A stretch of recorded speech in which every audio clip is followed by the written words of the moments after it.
Hello, this is ActorCast with me, Aldo Casabona. This is my first ever podcast and I'm really nervous. And I thought, what would be the easiest way to start a podcast? It was gonna be with the best guest I could ever find, the person I know from like 2 years ago, which is not that much, but it's still that much because it's like the amount of time I've been here in the US. The person I know the longest amount of time, Polina Bakuleva. Hi. I'll let her introduce herself. She's one of my closest friends, I feel. Like I've grown to know her, and she's one of the best actresses I know. I've seen her do a play named 12 Angry Jurors like a year ago. Oh, wow. And she was great in there. She's working on her own productions right now. She's great, but I'll leave the floor to her to just introduce herself. Awesome. Tell us about you. Polina. Thank you for having me here. I am a Russian-Romanian actress, came here 3 years ago. Me and Aldo met in New York, which was kind of crazy. We had one class together. It was a dance class. With Corey. But it was actually one of the most fun classes in New York, probably. Amazing. It was kind of intense, but also out of everything that was happening in New York, I think that was the most chill one. But yeah, recently graduated and now exploring the world of acting, just like Aldo on our OPTs. Yeah. Woo! Life of an international student. Yeah. Which is funny because we're international students, but we're formally international students, but we're looking for jobs and everything in our field that we studied in. And it's crazy because everyone I know is still in college from back home. Probably you too. Yeah. And I'm already an adult. We're looking for jobs. We're doing adult stuff. I know. I've been thinking about this a lot this past week of God, the adult life. Yeah. Oh my God, it's a lot. Yeah. Sometimes I talk with my parents and they're like, "You're still a kid. You need to chill a little bit. You're doing stuff that no other person your age or the vast amount of people our age are not doing." Yeah. And it's okay, yeah, it helps, but... And especially being here, on our own in this country. Yeah, that's true. We moved countries. She moved from further. College. Yeah. I moved across the globe. Yeah. So, just saying. Yeah. But yeah, I had a friend recently, panic, he's graduating soon, and he was, panicking about, OPT and agents and blah, blah, blah. And... Yeah. He also felt like he wasn't doing enough, being well, if I was back home, I would do this. And I feel like a lot of internationals might feel that, not necessarily in our own field, but there's people, you have opportunimes. Yeah. But we're in America. Yeah, I'm so happy. Here, right? Yeah, it's the greatest country in the world. We're in the center of Hollywood. In the center of Hollywood. Doing acting. Out of all the things we could be doing. Everything. Exactly. Yeah. And also it's much harder to do what we're doing. It's not to put oh, look at us, we're so cool, but we could have done business and we could have gotten a job this quick. Yeah.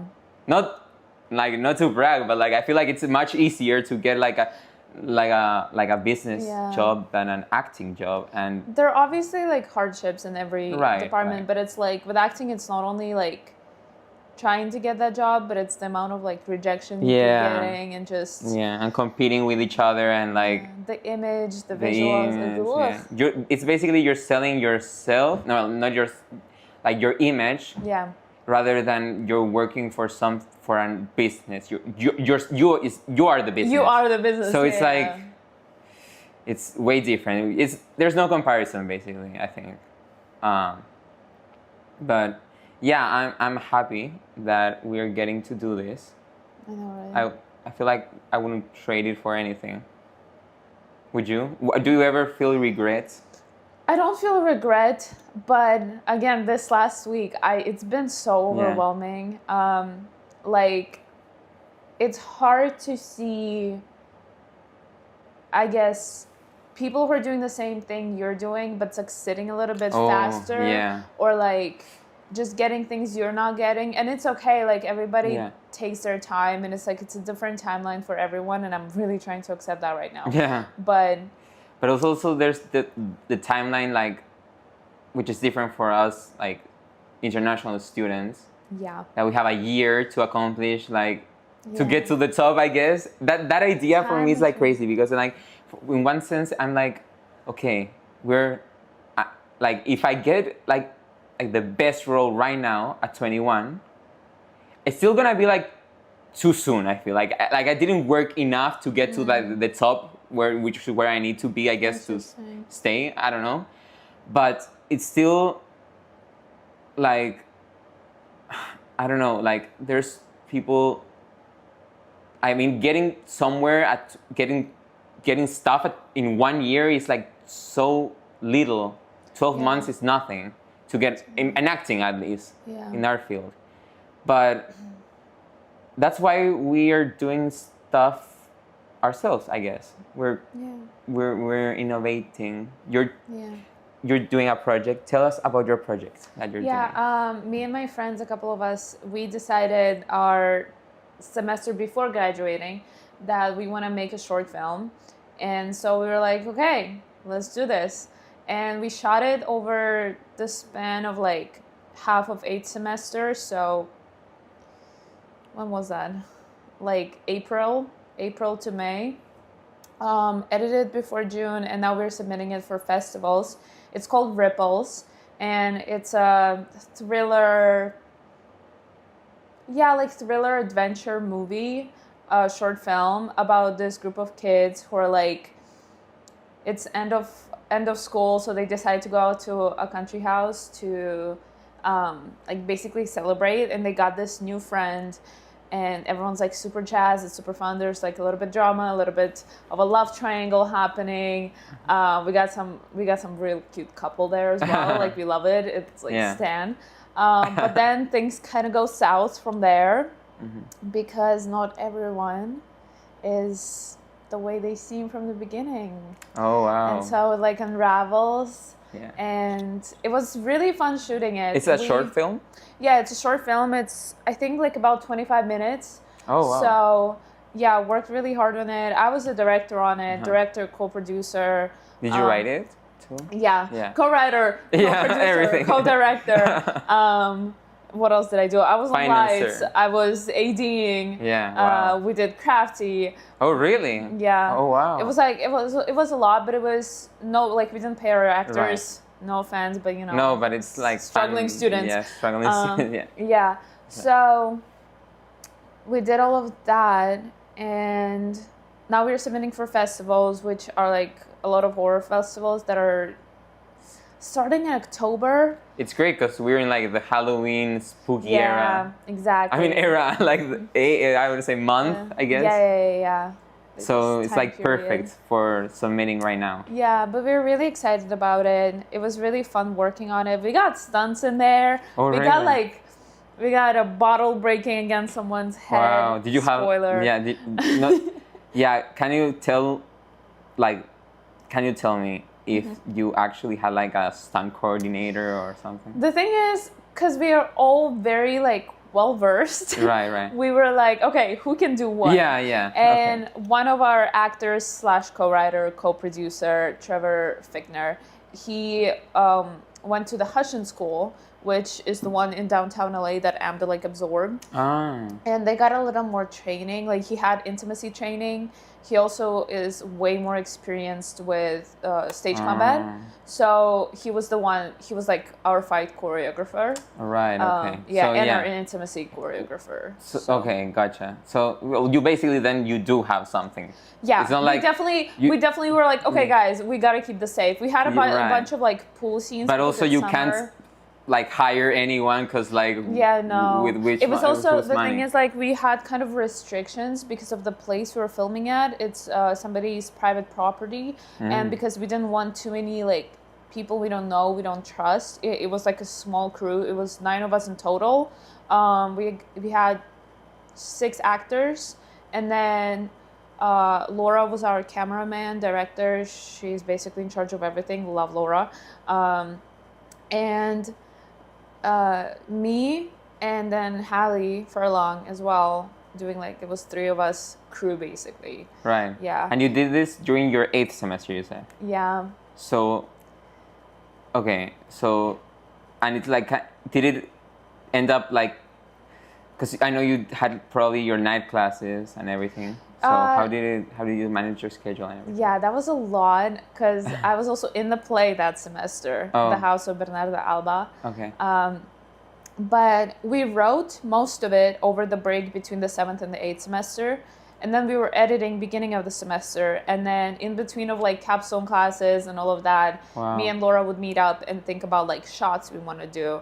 I brought up some references for like how we want to look. So we had people kind of in charge of different departments. Oh, that's cool. Yeah, we had a person, Shen, she's one of our actors, but she was also our makeup and wardrobe. Okay. So she was like, guys, let's talk this out. And then she like brought in the whole Pinterest board. Like it was very that's good. Collaborative. Like collaborative, yeah. Because we also like, the funny thing is, I did not know any of those guys until my 7th semester. Wow. Because I jumped a semester. Right. And then I came into that semester and I was like, oh my gosh, these are really cool people. And we were making things for like content creation class and for our camera class. Yeah. And we were like, wow, we really work well together. And so we really had like that trust that like, it's also not the trust that like we know the person is gonna do good, but knowing that if they don't, they're not gonna get like pissy about the fact that they don't like something. Like at least you work together, and you're not gonna like, I get what you mean. Like turn into like a, everyone's gonna get mad at each other. Like you can accept failure basically, all of you. That's like if no one works like if you don't work well, it's never gonna be like bad. Yeah. But you don't know it's gonna be good, but because you never know that. The process is gonna be like funky. Yeah. And did you end up having like any drama in the process, or did it end up working like pretty smoothly? There was a little bit of challenges with the casting, I would say. And because we had such a limited crew, we had to fit in like, we have only 9 people with us. And we did auditions, and me and Laura were like the casting directors. It was actually really fun. Wow. That's a whole other process. Yeah. I wish I didn't know I would have auditioned. The thing is, like, it was very close because again, this is like private property, so we were like looking at people who like. You filmed it at AMDA. No, it was somewhere else. Oh, it was outside, but okay, it's like somebody's house. No, yeah. And, gotcha. Yeah, and so like rejecting people, it never got messy. Yeah. I wouldn't say, but there's definitely some challenges and boundaries of like, especially with us, it was 5 of us co-writing. So there's like co-writing process, and we're like recreating our baby basically. Yeah, that sounds hard. And like then, it's your firstborn, almost. Exactly. Yeah. And then me and Laura would step into the role of directors, meaning it's like there's a bit of a shift in dynamics. Like who leads here? Yeah, exactly. And we had a talk with all of our actors and co-writers. We were like, guys, we love it. We are open to suggestions off set, but on set, it's like we say it goes. Right. Because also like time-wise, we filmed it over. End up. Yeah. We literally filmed it over 3 weeks. It was like one Friday night shoot, and we ended up filming till like 4 a.m. from like 6 p.m. to 4 a.m., something like that. And then we had a full Saturday shoot. And then there was another day where we had to wake up at like 6 a.m. and go film a car scene while the roads were like empty in LA. Yeah. So it was, it's like there's a time crunch as well with all of that. Yeah, and it goes by so quick. Like I remember, well, it's not to this scale, but I remember when I was 11, I did like I gathered up like for a film festival for my middle school then, like what, would be middle school here. We did like a little film. It didn't end up getting into the criteria of the film festival because it was 30 minutes instead of the maximum of like 5.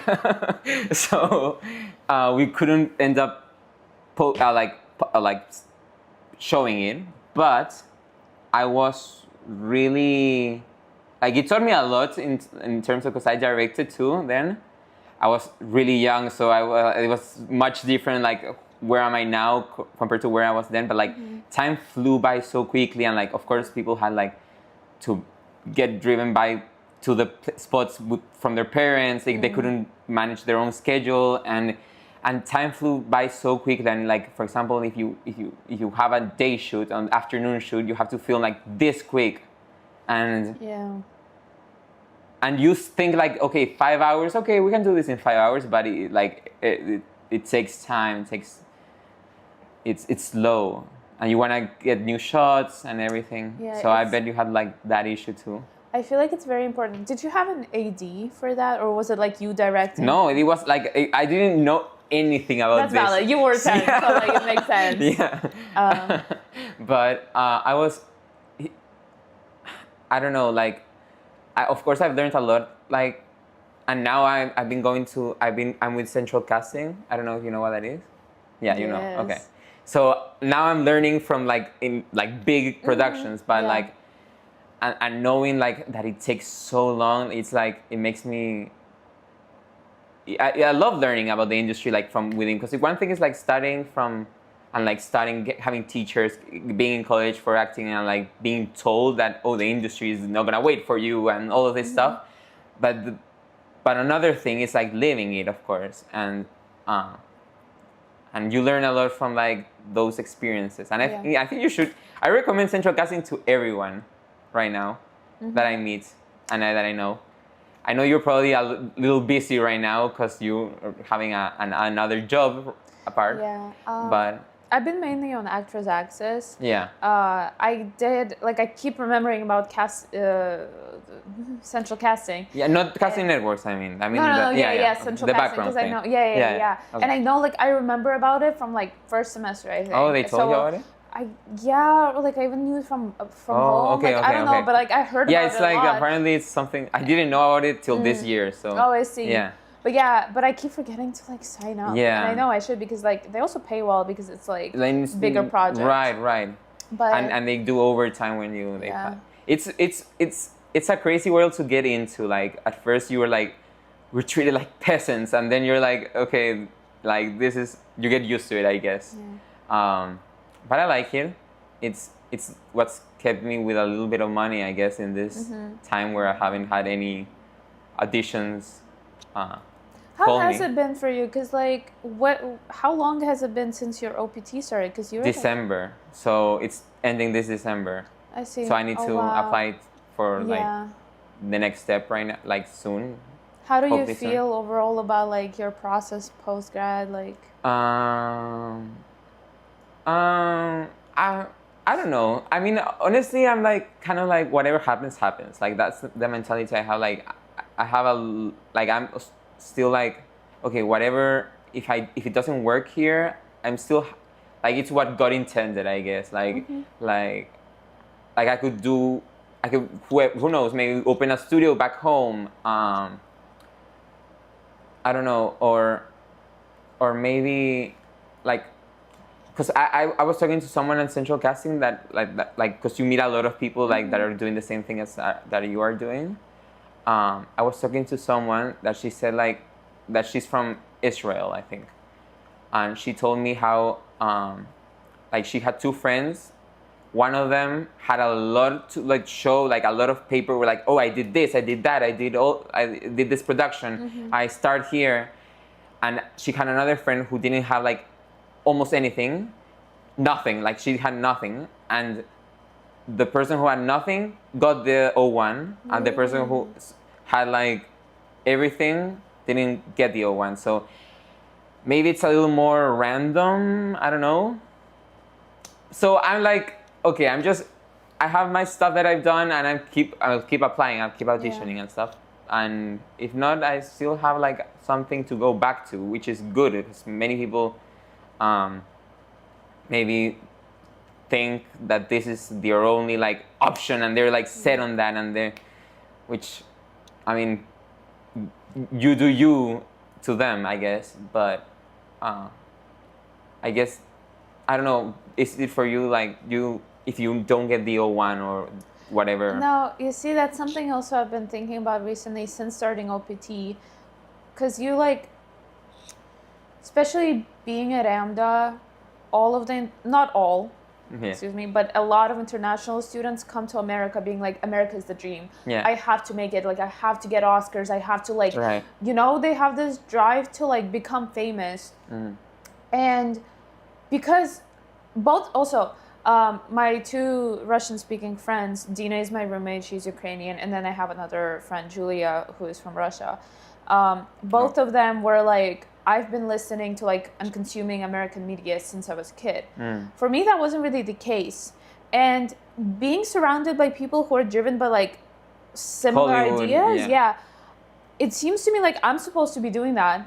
But then like literally starting OPT, I like stopped myself and I was like, well, what the heck do I want? Yeah. And I really, same with you, like, I realized if I don't get my O1, it's okay. Right. Like I've accepted that fact. And it's like, for me, and it's not like the end of the world for now. It's not like it's never gonna happen ever that I'm gonna make a Hollywood movie here in the US. Yeah, exactly. And there's like, there are a lot of different ways to like achieve things or go about things. My plan is like, in a year, if O1 doesn't happen, I'll still try it. Because I wanna move to New York. Again? You loved New York. I do. I tried to stay here, but I don't like LA. No, I get it. Yeah, I want to move to New York, and it's either O1 or doing another course, maybe. Because there's other visas, like there's the EB2.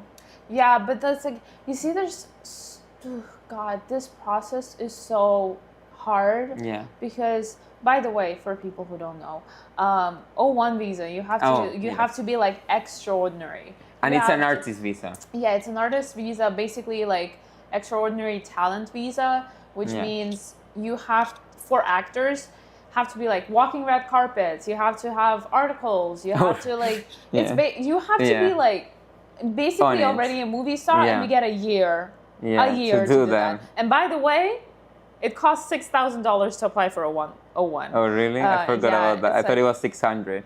Oh, I wish. It was almost 600 to apply for OPT. Yeah. Like, it's a lot. That's true. So maybe I mixed them up. America's getting a lot of money from us internationals.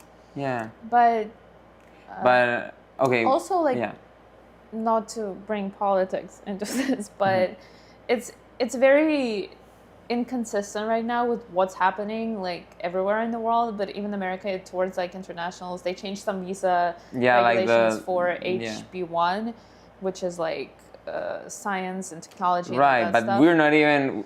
Yeah, but the thing is, like, you never know what happens in a year. Yeah, it's true. You can't. Like a lot of things can happen in a year, but also like it's a year. It's not that long. Yeah, exactly. That's why, like you can't really predict anything. And that's what I'm saying. Like, you can't be a movie star in 1 year. Like, that's like 1 point. No, literally. Like less than 1% of a chance you actually get to movie star status or whatever the status you need to be an O1. But like I said, there's like, and I'm recommending it to you to look into this because my uncle, who lives in DC, recommended me this other visa type, which is called the EB2, which is different because it's like you need to be extraordinary, but like from what I know, but like the way they like know this, it's not by like the stuff like, oh, you walked the red carpet, you did the movie, but like people who can vouch for that, like something like that. Like so sponsorship, basically. Something like that, but not necessarily like in a job or anything, but like people who would say that, okay, he's good or she's good in that. So I don't know. One of my friends, I think, is planning to apply to that. Oh. The thing is, she finished AMDA, did AOS just like you, and then because you did AOS, right? Yeah. Yeah. Or the studio in New York. Yeah. Half studio, half AOS. Yeah, she did that, graduated, did her OPT, and then she tried to apply for O1, didn't get it. She's now studying at USC for musical production, not musical, music production. And she's doing that, and like her time is coming to an end also soon. And she's like, she doesn't know what to do either. It's like, and it's been 2 years. You never know. That's true. That's true. Like I said, the person I know knows these two people, and like the one who had nothing. Yeah. On their resume or something, and we still have stuff like coming to AMDA, you doing your project. I mean, I don't wanna like jinx it or anything, but I mean, anything can happen, and you're still gonna apply, which is good. Yeah. But you wanna move to New York.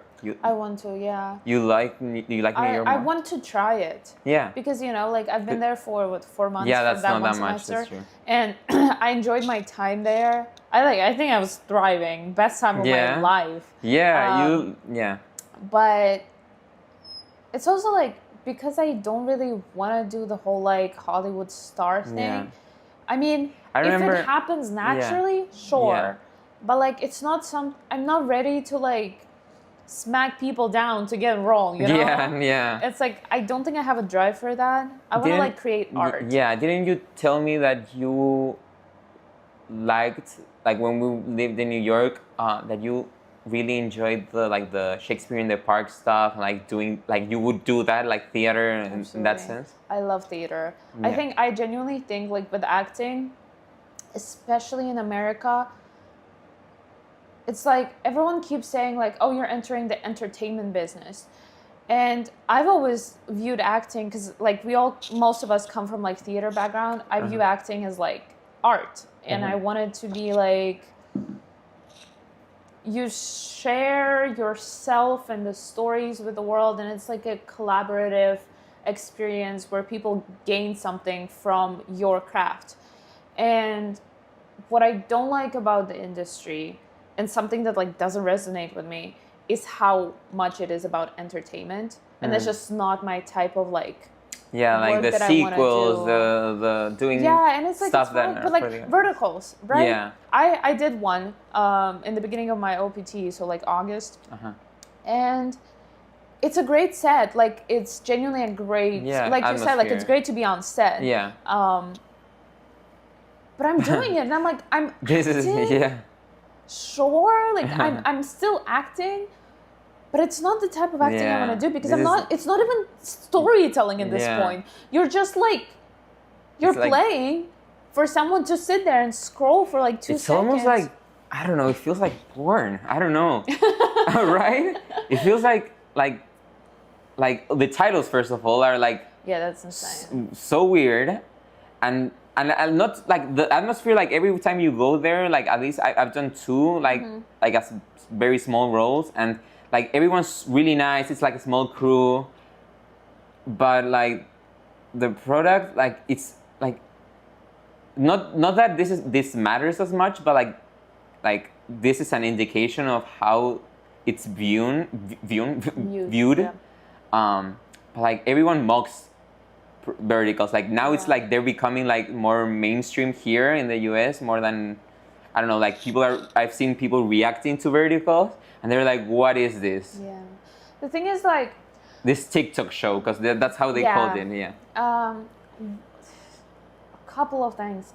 One thing, I do think that like before I graduated, I was like, oh, verticals, I don't want to do them. I'm not going to do them. Like, I don't even want to audition. Like, what the heck? I didn't even know what a vertical was, like, when I was. That's so real. Yeah. But once I did one, first of all, payment is amazing. Like, the only... Yeah, it's crazy. Like, where do you get all their money? Reason is, like, I want to do it for the money. Yeah. And that's why a lot of people do it. Yeah.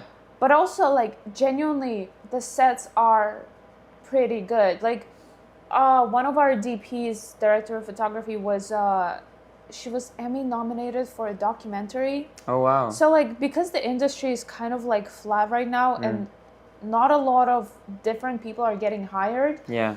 Everyone's, like, trying to get by doing the verticals. Yeah. The main problem with them is the stories honestly, suck.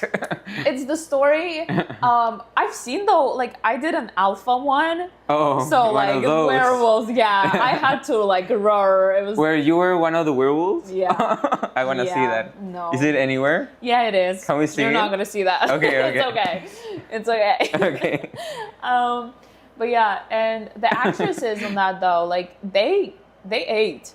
They did so well. But the thing about verticals is the editing. They edited so like. The thing is like they wanted to resemble Chinese media and like K-drama, which is also in the original language in like Korean or Chinese, it sounds better. In English, it sounds a little bit cringe. It's very cringe. Yeah. Like if I had a word to describe it, it would be cringe. But so like it's like the editing and the final product, but when you're on set doing it, it's a pretty good experience. Yeah. But also again, like it's entertainment. Yeah, it's not art. Yeah. It's like producing as many verticals as we can, like writing, like so it goes out there and we can pay and like it's basically a business at this point. So yeah, I would. That's why like. I don't. It's giving me existential crisis because I'm like, what am I doing? I'm not doing what I'm like. I'm basically doing what I want, but it's not what I want. And I'm also like living in Hollywood. Just not for me. Like I've tried to accept it. When you graduate like last semester, you're like pink goggles, the graduation goggles. You're like, I love it here. Oh, it's like a metaphor. Basically, like a metaphor for like. Everything seems so great to you. Oh, yeah. I was like walking down, because I also thought like I was moving. Like 2 weeks before graduation, I was like, I'm moving to New York. Oh, really? Yeah. You wanted to move like right away? Yeah. It was like a very last minute decision that I stayed here. Oh, wow. Because me and my roommate Dina, we were planning to move together. And then it was so stressful to find an apartment there. Like the credit scores have to be hella high. You have to have a sponsor. Like it's a lot. Yeah. So... we were like, what if we just stay? Because also do you know Esteban? Yeah, the teacher. Yeah. We told him, we were like, oh, we're going to New York. He said, really? And we were like, what do you mean? He's like, no. Good luck. Okay. We're like, Esteban, you can't just freaking say that to us. Yeah. So we had a and chat. he didn't say nothing else. Like, what do you want to... And he was like, it's just a different, like, animal. New York is a different type I'm like, I lived there for 4 months, you should have said. And how many have you lived in there, Esteban? The thing is, like, he also wants to move there. Oh, really? But it's like, it's realizing that, especially out of college, we have so many more connections here. Yeah. You stayed here. Yeah, it's like, it's easier to build something from... Yeah. And it's also easier to transition to, like, adult life from a place that you've already lived in. Like, I know the streets around here. I started taking the metro. Terrifying. Yeah. But I started taking the metro. Oh, do you have a car? No, I don't. Yeah, I don't have. I use the metro all the time, and I feel like if you don't use it past like 11 p.m., you're fine. Like, although I don't use it past. You know what? I shouldn't say that. Like you should still like be careful all the time. Whatever. Definitely, for sure. I think I got the confidence because I got my pepper spray. Oh, that's good. That's good. Because like. It's a lot. But so it was very last minute decision. But after 11 p.m., I wouldn't recommend it like on anyone. No, it's LA, spooky. And it's not only like it's weird because like LA is so big that there are spots that are safer.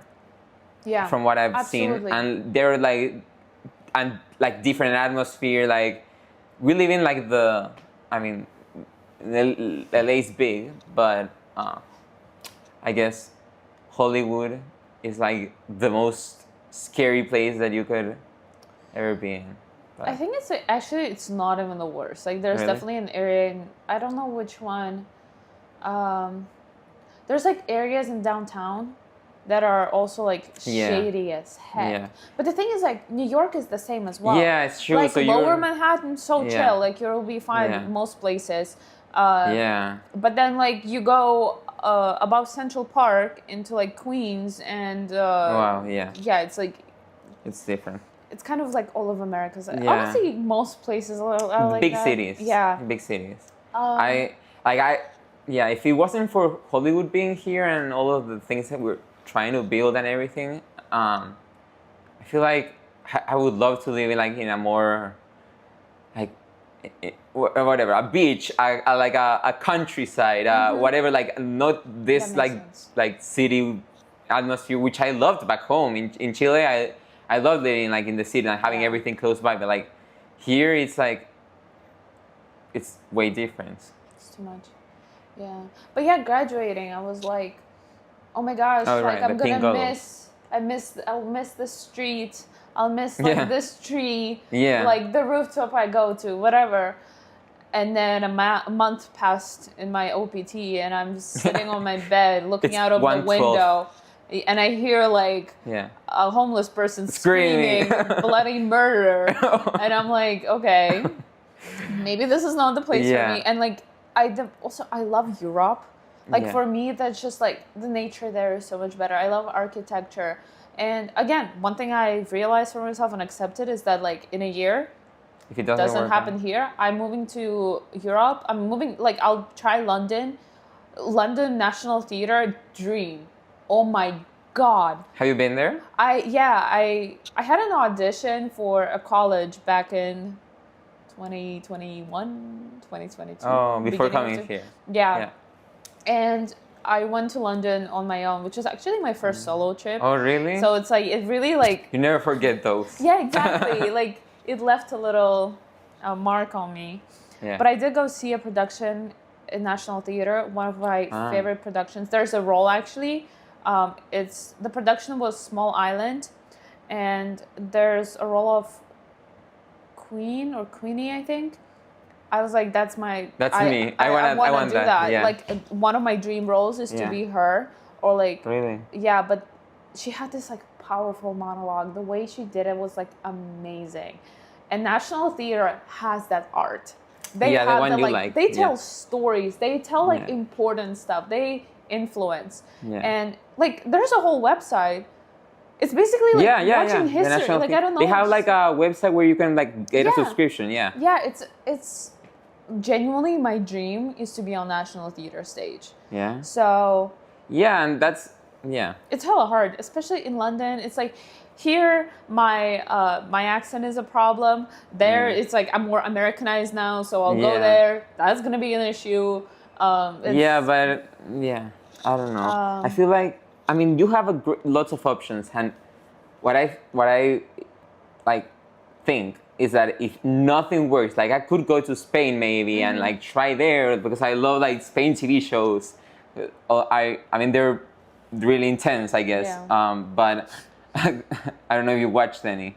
I haven't, but I feel like I've seen clips. Yeah, they're really some of the like Money Heist / La Casa de Papel. Right. It's really good, but it's like really intense. But it's really good, and there's stuff happening everywhere. But I feel like back home in Chile, there's not that much. Probably back home. For you, there isn't much. Yeah, either. Cyprus doesn't have anything. Like we don't have any agencies. So that's my like. What if you start your own whatever your studio in Cyprus, or I start my own thing in Chile if here like, which doesn't mean that we're gonna stay there forever and we're gonna get stuck building something that we're never gonna. But the possibilities are endless. Yeah, like there's so much stuff we can do, and it's gonna be okay. You need to be proud about the journey you've already done.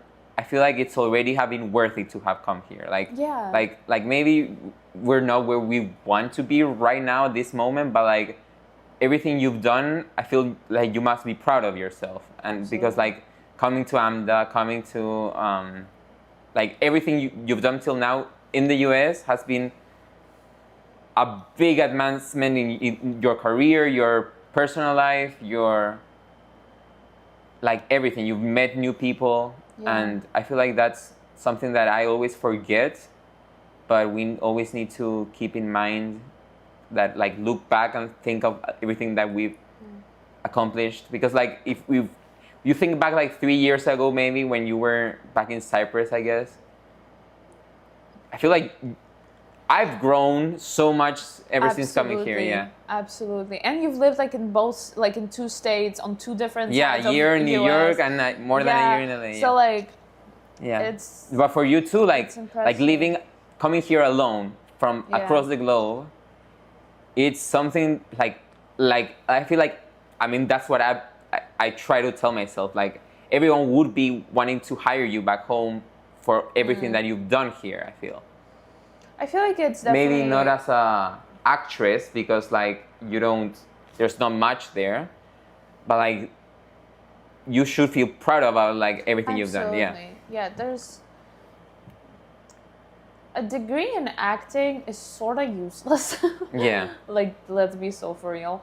But at the same time, because we don't only learn like the acting part, we learn so much more. Like the filming, you know how to like crew, and do everything from that, and like the business side too. Yeah, I think or like it can then lead you to teaching and stuff like that. So it's definitely.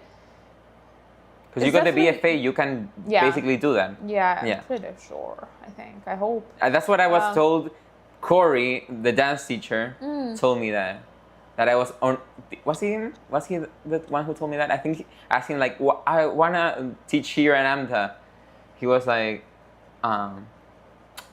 you need to be BFA for that. Maybe you need something else, another qualification. There's the international advisor in New York. What's his name? Do you remember? I don't remember. I think he was like from Peru or something. A woman, right? No. The woman is like Leslie Cummings. Leslie. She's from here too. Yeah, I think she is stationed in New York, but she's she's like overlooking everything. Yeah. But in New York, they have like a person on campus. Oh, really? Yeah, they had like a little club for internationals, which was actually really useful. Yeah, I remember. The guy's name. But I don't know, like, I didn't know there was a male person in charge of I went to like 1 or 2 meetings, but even then, like, I asked him about visa, and the thing is, like, pretty sure he used to be an AMDA student, and then he got that job, and like, it helped him stay in the country, because he's been there for like a minute. So, definitely everything we do is done for a reason, and it's like, come on, like we were 19. Give me a break. No, for real, like, and almost a year of living on your own. Yeah, like, we need to give each other, like ourselves, a break. Like, sometimes we think that we should be here, but we're here, or we're here. But we need to give ourselves a break because we've done a lot. You've done a lot. You did a whole short film. I'm so, like, I didn't know you already filmed it. I thought you were in the process of filming it. Oh, yeah, we filmed it. The thing is, though, for OPT, I think it is useful to also make your own stuff, like this, for example. Love this. But I so don't want to be making short films. Yeah. I could be. You want to do big stuff. I just also, I want to act. That story, I don't want to, I could. Yeah. But I don't have like a drive for it. Yeah. And like when I don't have a drive for something, you're more of a performer rather than you rather perform than For me, it's weird because like you were saying about how like you are you love like the National Theater and like acting and like telling the story, and I was thinking like for me, I feel like it's kind of the opposite. Like I love the part of like the IPs and like building for lack of a better term, a multiverse or like a world, a TV show with like different characters and then you can sell. Like I love that branding aspect of like storytelling or like more of a selling the product. And I mean, both are valid, of course. Those are exactly. It's good that we both have different like interests because it shows how wide the world is. Yeah, I was about to say it just again shows that like it's so great that not only that it is different, but it's also like that that's something you prefer in the industry, because the industry is hella wide. You can be doing verticals your whole life. Yeah, which you probably love. Shorts. Yeah, some people do. Some people love it. Yeah, they're like, I'm a lead. Like, I love this. Great. Yeah. Or some people can be doing horrors or all their short life. films all their life. Or student films. Or little dances, like abstract dances. So I've many seen a lot actors go into like casting, directing. Yeah. Or they go into directing or writing or producing. So it's like, it's so broad that Broadway. It's like there's a lot to choose from. Yeah. And it might change. It might change for me. It might change for you. Yeah. Like, it's good to have different stuff that you're passionate about. Like, for example, I have frozen a career in business back home, like on hold. I didn't know that. Yeah, really? Yeah, I didn't. I don't think so. Because I got into like a great school, a college back home, and I've always been interested in that. Like I said, like I like not like the business, like plain business, but I like the business mixed with entertainment, like all that area, like the really producing, all that. And I feel like if I do study that, it could help me a lot in whatever I want to do with my acting or why. So I don't know if that happens and I do end up going back home, I'm gonna pick that career up and like de-hold it, or like what would you say, like and study it and graduate from that. Although it's 5 years back home, it's not 4 years, so it's gonna be more. 5 years? Yeah, for every career. Business For degree? every career. What? For every degree, yeah. It's crazy. That's crazy. Yeah. Well, that's also like it's 3 years for a 4. Technically. Yeah. You can do it faster. Yeah. Or I mean, like you did 4 years, but it's actually like less. I did 3 years because I like jumped and then because also the vacation, the winter break and all the breaks are like so short. Yeah. But yeah, it's so like I would love to do that, like get into like a producing job at the Warner Brothers or something, whatever. Because I'm really interested in that aspect of the industry. I really love that. That's really great. Like, yeah, like the managing, like being a director, like you do this, no, I'm joking. But I feel like every role, like if you look into the careers and stuff, like they require business something. It's not like this is not enough. Acting is not enough. So whatever happens. I feel like that's a good like thought to have in your, because if not you're gonna cry, I guess. Like it's better to be like have that mentality, like okay, whatever happens, rather than this is what I want to do. Because there's a lot of people who are like that, like you said. It's oh God, I literally just heard this saying that said, a dream is great, but it can also become a distraction. Yeah. In terms of like, I think that's what it said. That's powerful. Yeah, because it's like, it's great to have something that you want to achieve, but sometimes you want to achieve it so bad, you forget to like enjoy the process, breathe, let yourself go, like take your time. Enjoy it. And it's like, again, a lot of people I know, because they also have like a year, they're like, I only have a year to literally make it. Yeah. And I want to be like a Hollywood star. Yeah. And like, on one hand, it's great that you have that drive, but at the same time, it's like, are you checking in with yourself? Like, are you actually doing what you want? You know? Yeah, there's a lot of people, and I commend them for like, I'm glad that I have something you do too, like backup plans, like have 3 other backup plans, because some people don't. Some people have like, this is their only plan, and I'm glad that we can, at least for now, step back and like look at it as in a bigger picture and think that it's like not the only option. You know, about the backup plans, there's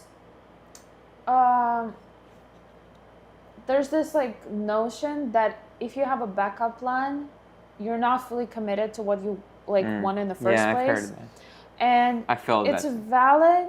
Like my dad thinks that. Yeah. My mom is the type of person who needs to have that like safety cushion. Yeah. So she's like, well, if not, you can go teaching, you can do that. Yeah. And my dad is like, no, like, sure, but like, don't think about all the in, second all part. in. Yeah, go all in. Throw yourself to the pool. Don't dip your toes. Yeah. But I genuinely think it's like having backup plans, especially if you're the type of person who like wants to control things, but like realizes you can't control things. Yeah. It's nice to be like, I'm gonna be okay no matter what. Yeah. I love this saying. I recently saw it somewhere, like in writing on Pinterest or something. Yeah. And it says, don't trust that everything will be okay, but trust that you will be okay no matter what. I live by it now. Yeah. Like I love it so much. Yeah, it's nice. It's a nice. And it gives you like comfort. It makes you feel relaxed. Let's say. Like, I don't know. I've heard of it. How many It's nice. like I don't know, moving to US, have you felt that like you didn't know what you were doing? Like All the time. right? Yeah. But here you are. Yeah. And like Yeah. every step of the way you're gonna feel unsure, you're gonna feel scared, you're gonna feel like you might fail. Yeah. But then even if you fail, you're like I don't know, not to say that you failed in New York, but you did New York for 2 semesters and you're like, I want to try LA. Yeah. And you just shifted. Yeah, being like And that's freaking adaptable, great. like yeah, exactly. So like, not being so focused on I want to do either Broadway or I want to do something in New York or I want to do something in LA or in the US in general. Exactly. Like it's and the backup plan thing is like you may have backup plans and it doesn't mean that you're not focused on your first plan. Exactly. Yeah. And it's like, it's great if you're the type of person who can like throw yourself into one thing and like not have a second, like a back thought, whatever it's called. But it's also okay to have a backup plan. And also you can't, like, one thing that I've learned in the past year, and I'm trying to like really set my mindset to this thought, that it's like whatever happens, whether I'm like I can audition for 100 things in a month or whatever, but like it doesn't depend on me. Yeah. So like there's so much things that I can control, like this first plan A plan may not happen, not because I didn't work to it, I didn't throw myself to the pool, do it 100%. It may be from outside, like, and it will be from outside. Like I could do everything, but it's still gonna be like rejections, not part. Like I can't control that. Mm-hmm. Like rejections from like auditions, rejections from visa applications. Yeah. You can't control all of that.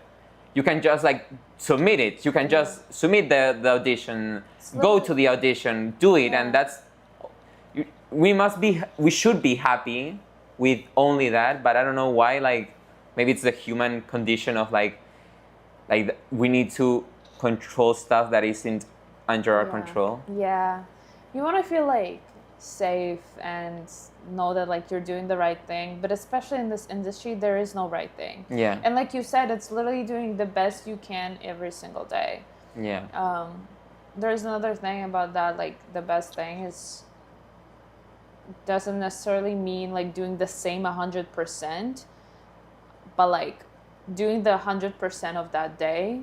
Yeah. I think maybe even Ray Verda in New York told us that, where it's like Oh. one day you might have 20% of energy, but if you give all of that 20%, that's your 100 for that day. Yeah. And then next day, maybe you'll be like, whoa, 100%, and you're like shining, whatever. Yeah. Like, that's smart. It's okay like, as long as you put in the work and that you can at the moment. Yeah, and like you know that you're doing it, you're gonna be fine. Yeah.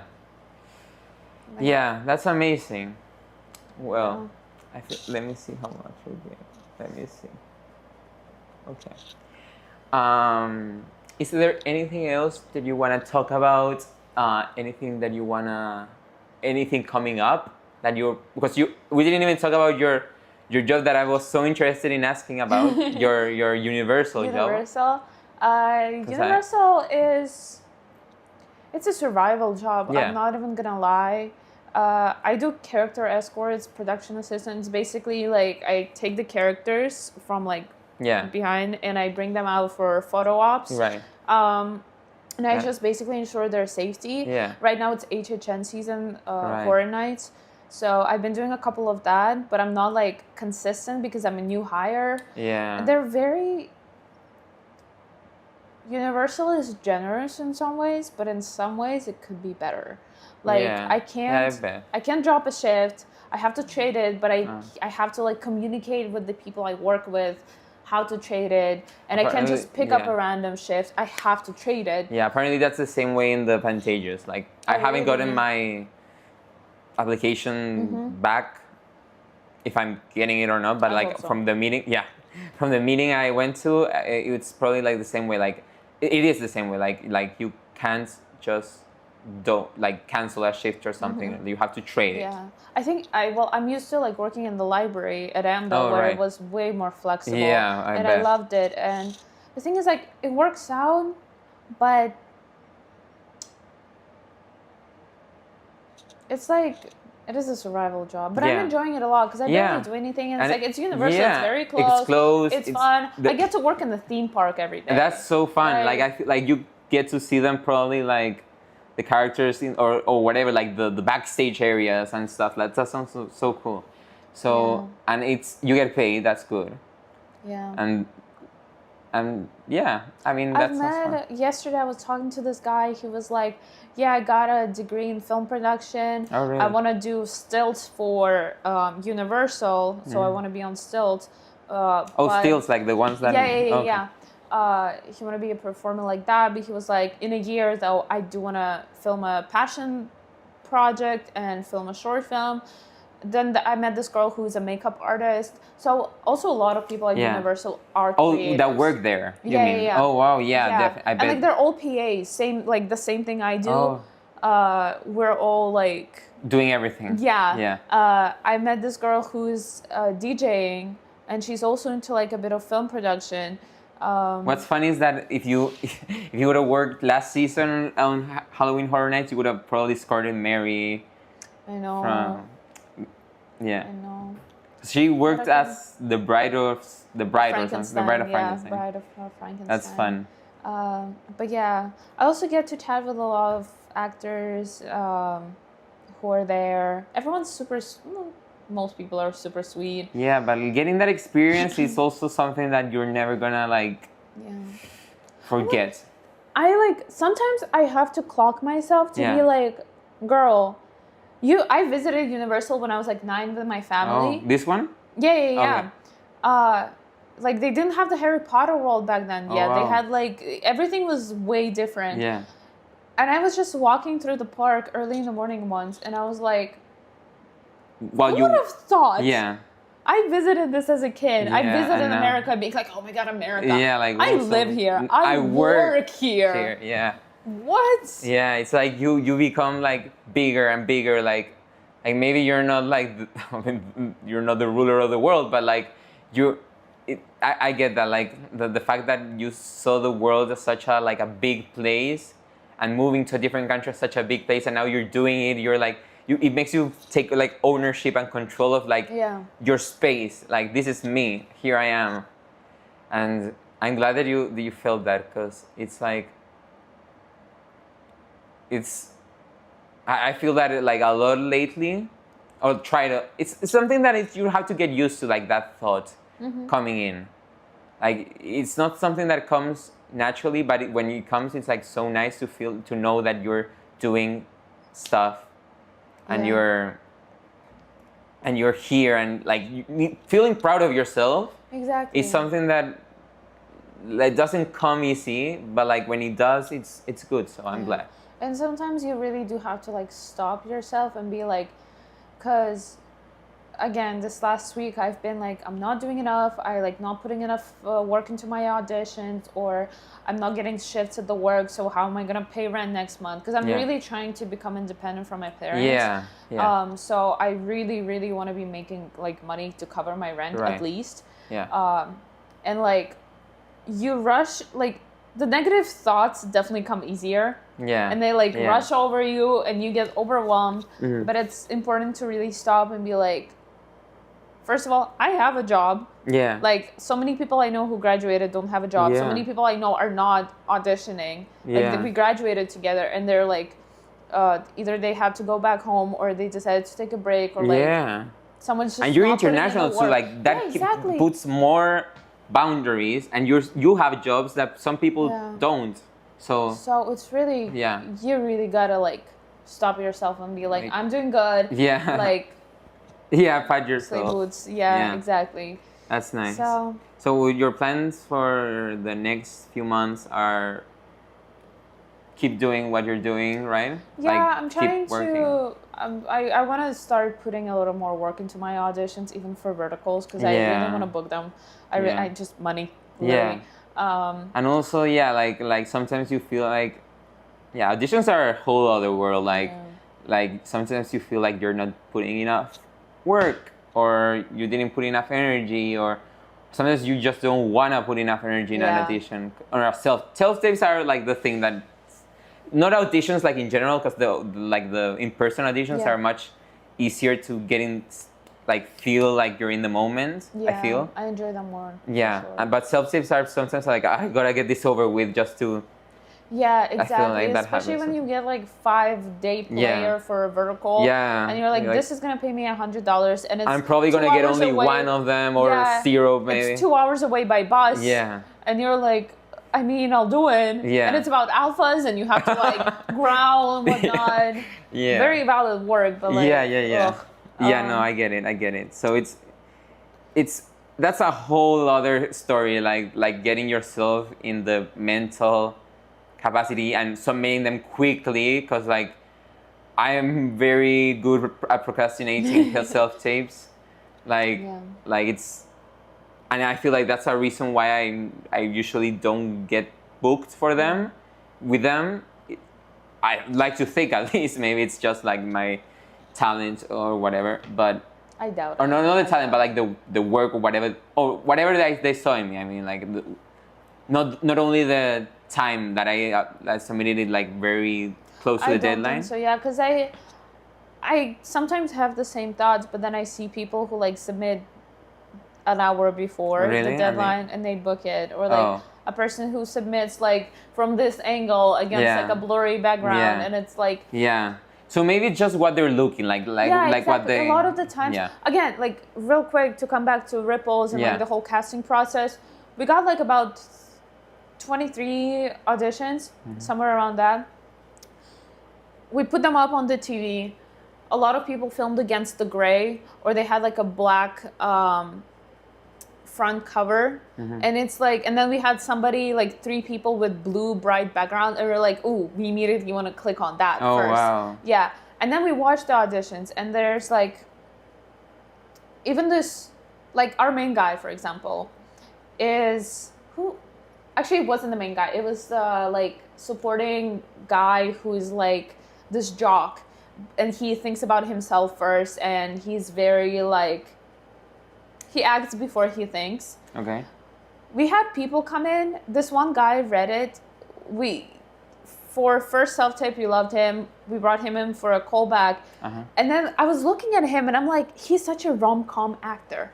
Like, I don't even know how to explain it, but like he just didn't fit the role. The genre. And then this other person read, and everything he did, he like took into consideration the smallest things. There's a moment where he needs to aggressively react to something a person says, and the actor went like this, and then he like looked around because there's a girl he likes in the room. He saw her and he was like, and it's like every becomes audition, the character. Every audition was really great, but they're so different, and it's just like what fits the person's vision.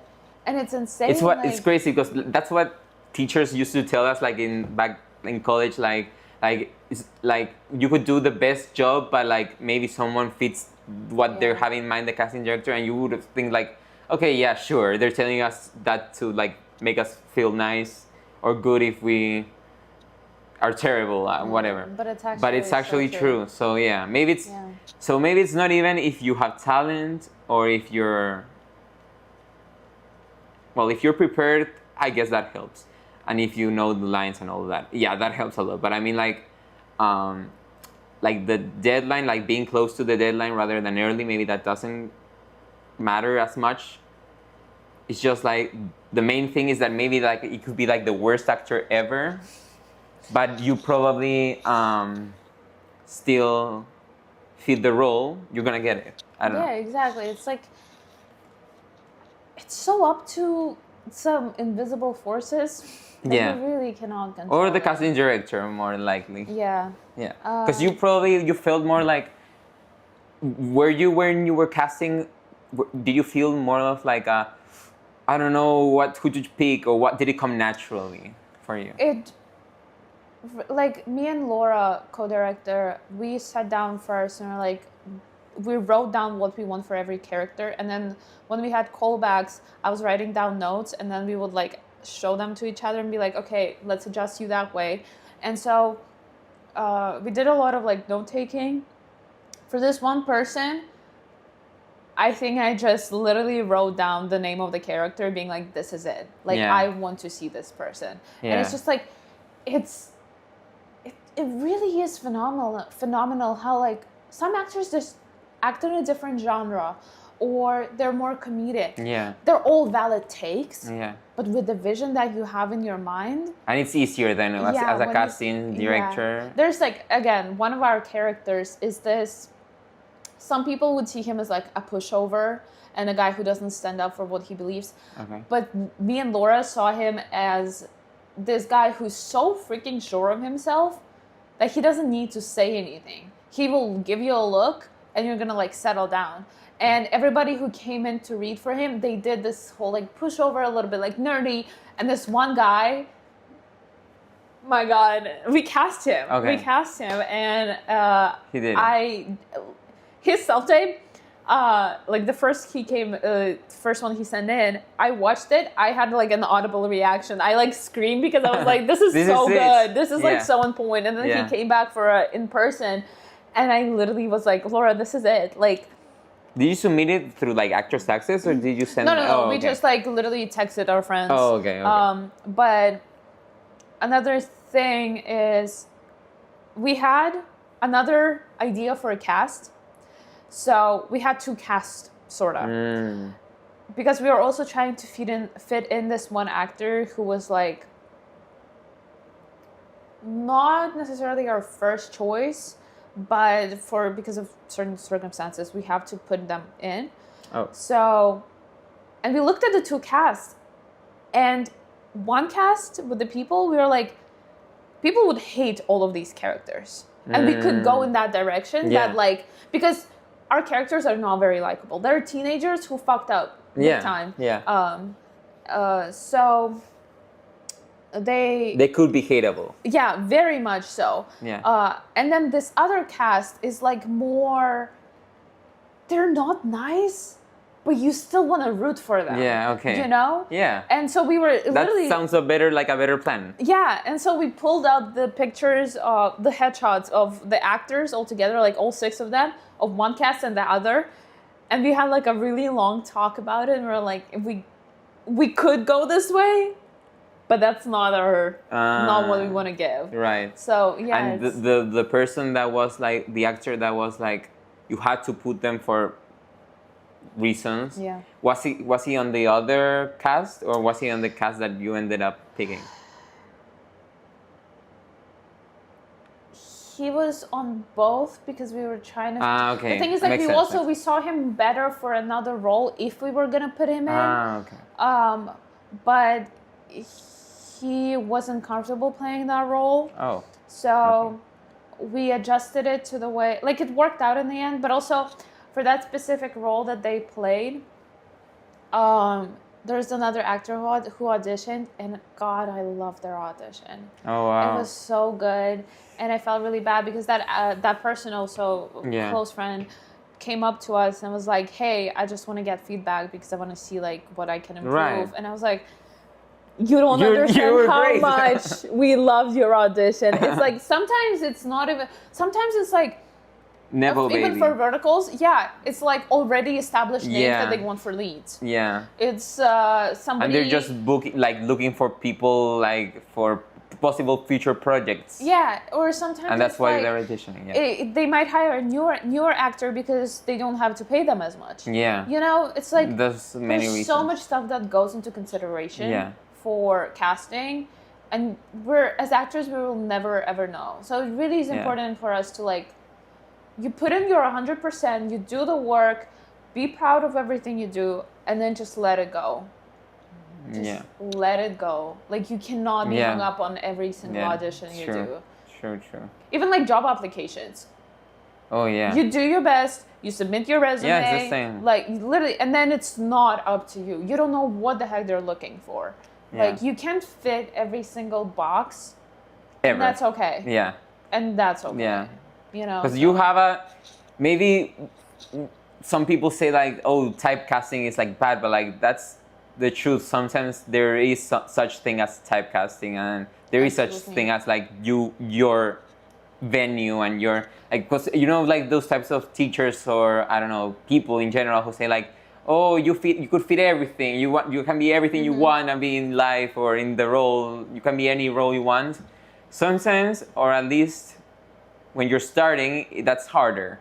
Absolutely. Maybe if you're like a big name and you people would like to see you in different stuff, different roles, but like when you're starting, people like see you as a type. Yeah, exactly. And that's the truth, and it's normal, so we shouldn't feel bad for that. Yeah, I just had a thought also, like, Yeah.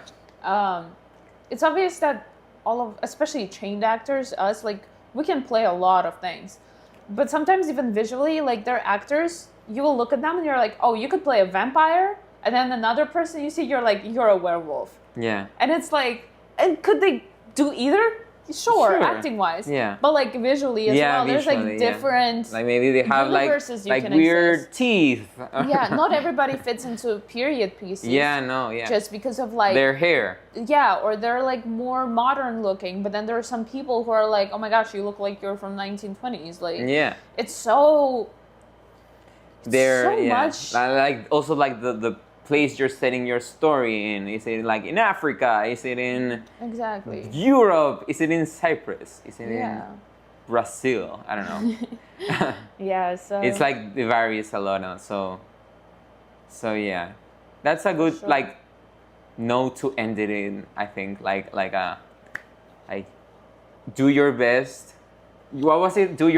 No, that was Ray Berta's one, but I like that one. Like I mean, we can apply it not only like the day you're doing a show, but also like your audition. Like you're put in the work every single day. Yeah. Like, but also, it doesn't mean that if there's a day when you don't put in the work, like sometimes you just lay in bed the whole day. And that's okay. And that's okay. And you gotta accept that like you need those down days as well. Right, because that's probably your 100, like Ray Berta would say. Exactly. It's like your 100 that day is to take care of yourself. Yeah. And that's also very important because like you can push all you want, but at some point you're gonna burn out. So, yeah, it's true. You don't want to burn out. Trust yourself. That's a point you don't want to get. Yeah. And trust that whether you're doing an audition in person or a job application, like you said, or a self-tape, that at the end of the day, like it or not, it's not up to you if you're gonna get the role or not. Yeah. So trust that you did the work, and then just let it go, and don't forget to be proud. Yeah. Like where can people find you, Polina, to follow you and stuff? On Instagram, it's a very hard handle because it has a lot of dots in it. Yeah. But Polina Bakuleva on Instagram. I also have a headshot account, photo.pbk. All right. I forgot that you also have like you're taking pictures now. Yes, you do headshots. I do headshots. I forgot about that like part. the sideline thing. Yeah. So those are amazing. Okay. I have forgotten about that entire aspect of your. I feel like you're gonna have to come back like in 10 more episodes. I'm so down. I'm gonna come back. We're gonna check in. And we're gonna check in. Yeah. Maybe we're gonna be more. I'm gonna be more used to this like like environment. Yeah. And then we're gonna talk about that because I'm really interested in like because that's a whole other part of the industry. That's interesting. Yeah, headshots. So Polina Bakuleva on Instagram. Yeah. And that's photo. Pretty much it. Yeah. Okay. Amazing. No, that's amazing. That's amazing. Okay, so nice to have you. Hope the footage is there and it's not like your phone is without any space or that. Hopefully, that's gonna be so sad. No, yeah, no. Okay. Imagine it never started filming. No, I would. At least you have the recording, so that's good. That's good. Who knows? Hopefully, the voice. Hopefully, yeah. I don't know. Let's see. I'm gonna. Hopefully. Awesome. Hopefully. Well, okay. Thanks for having me. Yes, it's so nice to have you, and you can come back whenever you want to the studio. This is fun. It's nice. I've enjoyed myself. Thank you so much for being here, and thank you so much for watching ActorCast. So, see ya. Bye. Bye.